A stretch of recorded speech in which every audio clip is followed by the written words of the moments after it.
हमारे साथ संतोष मांझी जी है। संतोष मांझी जी, कल मिनिस्टर से मुलाकात हुई थी, अमित शाह जी से मुलाकात हुई, क्या बात?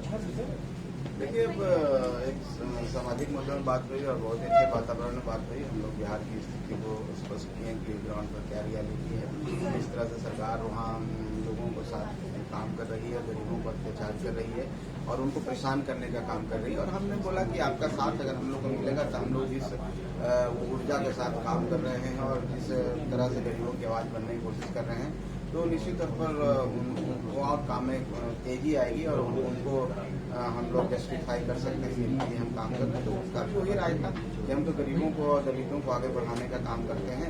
अगर आप हमारे साथ हो जाइएगा तो एक और तेज गति से बिहार में उनका विकास होगा और वो और आगे बढ़ेंगे, उनकी राजनीतिक भागीदारी भी बढ़ेगी आपके माध्यम से।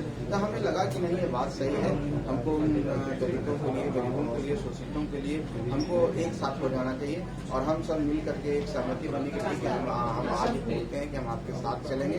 आने वाला समय जो होगा उसमें जब सब लोग मिलेंगे तो बिहार स्तर पर घोषणाएं होंगी, सीटों की भी घोषणाएं होंगी और उसके बाद फिर आगे की रणनीति जो है रन क्षेत्र जिसमें 24 करते हैं, कोई लड़ाई नहीं है, उसमें हम लोग एक साथ मिल करके लड़ाई लड़ेंगे और 25 विधानसभा में भी वहाँ की जो सरकार है उसको हटाने का काम करेंगे। नीतीश कुमार जी से आपकी पार्टी पर और आपके ऊपर आरोप लगाए, उसको आप कैसे देखते हैं? अब उनकी बात है, वो एक समझदार व्यक्ति हैं और इस राज्य को 17 सालों से चलाने का काम कर रहे हैं। उस स्तर के अगर व्यक्तित्व से अगर ऐसी छोटी बातें निकलती है तो इस पर टिप्पणी हम लोगों को नहीं करना चाहिए। हम तो बहुत आदर करते हैं, उनका व्यक्तिगत तब तो बहुत सम्मान करते हैं और पूरी जीवन उनका करते रहेंगे। उनसे कुछ सीखे भी हैं जो उनकी कुशलता है।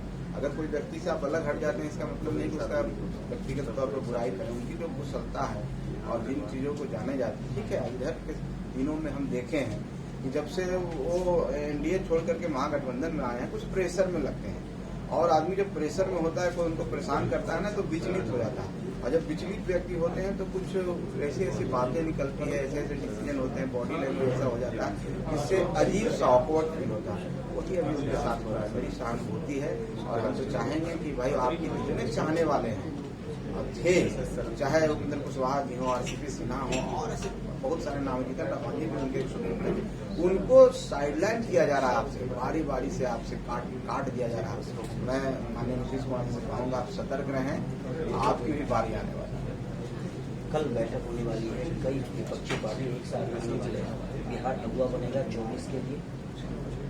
अगर इसी बात है तो लड़ाई अगर कोई लड़ना चाहता है, नरेंद्र मोदी जी के सामने कोई खड़ा होना चाहता है तो लोकतंत्र में उसको भी आजादी है, उसकी कोशिश कर रहे हैं। लेकिन आप देखे होंगे कि केजरीवाल जी क्या बोल रहे हैं, आप देखे होंगे ममता बनर्जी जी क्या बोल रहे हैं और ऐसे बहुत सारी पार्टियां हैं, सबका अपना अपना एजेंडा है और पहले ही सौदेबाजी कर रही है कि पहले मेरी बात को मानोगे तभी हम मीटिंग में आएंगे। तो जब पहले ही सौदेबाजी है, जब सौदेबाजी से तो कोई चीज होता नहीं है। एक अच्छा पवित्र चीज अगर निकलना है, अगर समुद्र मंथन में अमृत निकलना है तो उसके लिए तो आपको सच्चे मन से जाना होगा, भक्ति भाव से जाना होगा। लेकिन वो भाव आप में नहीं है, वो भाव है कि हम प्रधानमंत्री, वो क्यों बनेगा?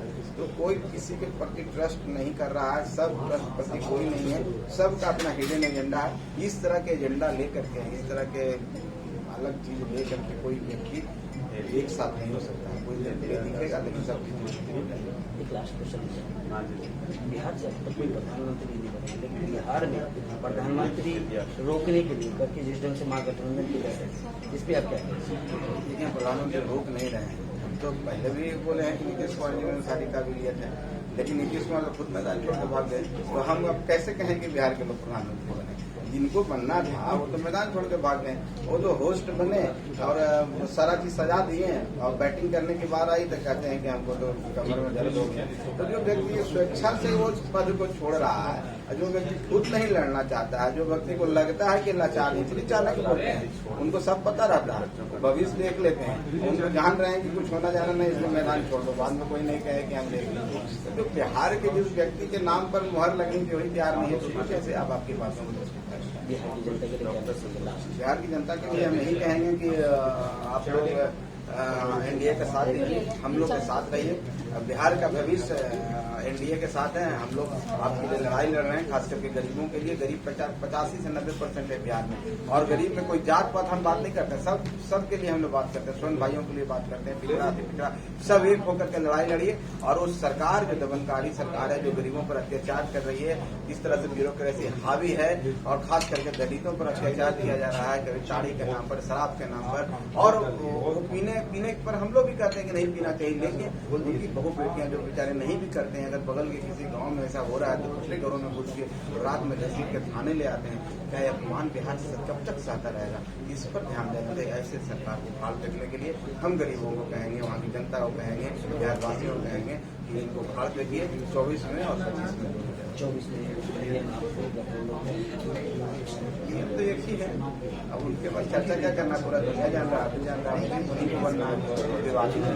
धन्यवाद। हमारे साथ संतोष जी थे, बिहार को लेकर के हमने बातचीत की। सर